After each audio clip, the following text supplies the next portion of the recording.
I'm Heitor.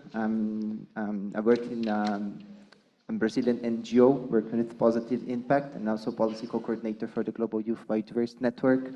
So the past few weeks have been very embedded in the negotiations, and I'm always coming to these places and thinking about this process of the negotiation process and the implementation. So the roadmap is also thinking about how to fund the Global Biodiversity Framework.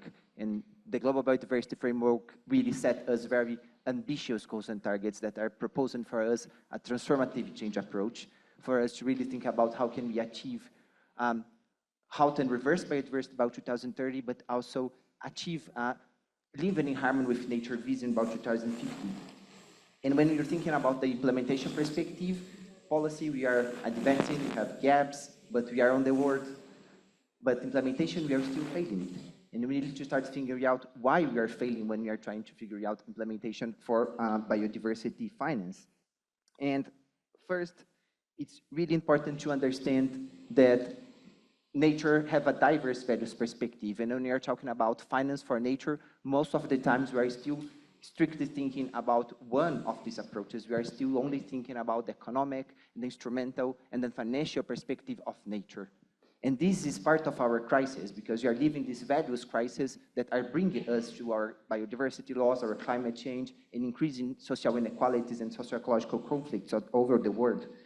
And these are broken markets that we need to figure out. And now we have basically two, I would say, main concerns regarding how biodiversity finance are approaching nature, and of course how they are approaching also territories and communities that live in harmony with nature. First of all, is recognize this diversity of values of nature, which means that all over the world and for thousands of years, we have been shaping different relationships with nature, and we have communities, indigenous peoples, local communities, Afro-descendant people that are also shaping different ways on relationship with nature. Since from living by nature until living as nature, where we recognize a diverse perspective that we are embedded in a relationship with more harmonious way.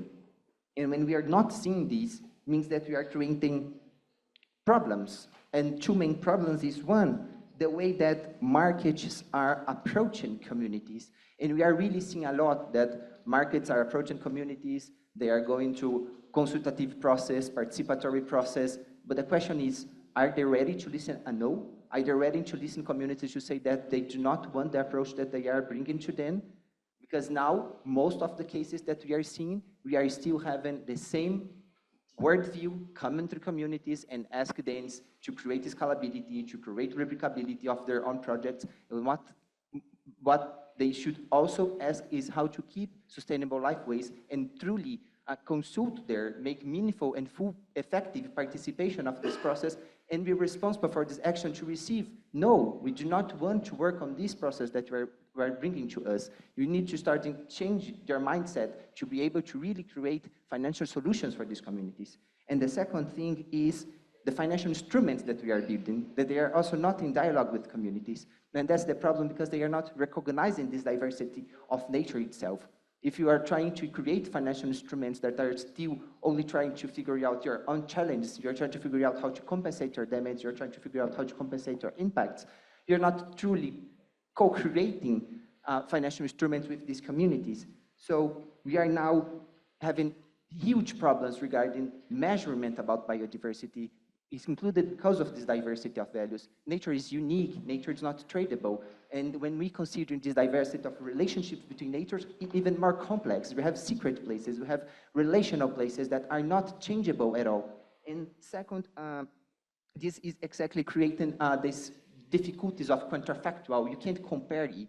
And if you can't compare it, you can't create just easily solutions. We are, at the end of the day, creating low integrity, we are creating broken markets that are not put on the track. So perfectly here, I think we're having listen solutions, and we will listen more solutions, but this is our first approach to understand that nature is diverse, and nature needs to be also considering this diversity if you want to start funding nature. I think when we talk about youth, the main thing is consider that youth is a collective movement, and youth is not only a range that are included in certain age, but it's a collective movement that are working side by side and trying to really shape different socio-ecological realities. So if you go to CBD negotiations and outside of CBD negotiations, our youth movement are pushing for same flags and try to create and co-create process alongside with indigenous peoples, local communities, and women. And this is one of the first things that we are bringing different values to the discussions. We are bringing different values to the table of the negotiations and also to the implementation process. These are values, as we have heard, intrinsic to recognize nature as it is, and also relational values, recognition the different ways that different people all over the world are relating with nature, considering care, considering justice, considering equity, and considering stewardship, as we also a lot heard. And this brings us perspectives about how to change it and how to create solutions when you're thinking about it. So one, we also heard, and that is very important, that is to address who are the drivers of biodiversity loss and climate change, that are huge companies, that are financial systems, that are truly creating activities that harm biodiversity or funding activities that harm biodiversity. These impacts now are not truly being accessed and included in decision-making process.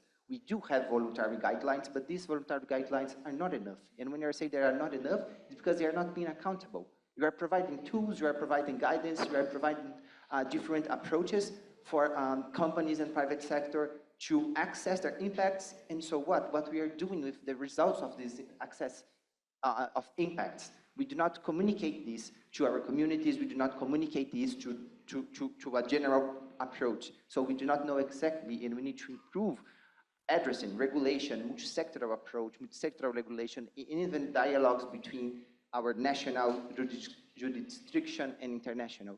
And the second thing we also heard a lot, that is creating fund opportunities, funding strategies, financial solutions that are truly putting people and nature at the center. We are talking about funding local biodiversity actions, funding Mother Earth-centered actions, and funding, above all, indigenous peoples and local communities' rights. Land tenure and human and indigenous people's rights now are the most efficient, effective, and equitable way that we know to conserve nature. When you're not properly given attention, too much attention are still being paid for market-based approaches when we are comparing to non-market-based approaches. And these non-market-based approaches that are the true solution that we know.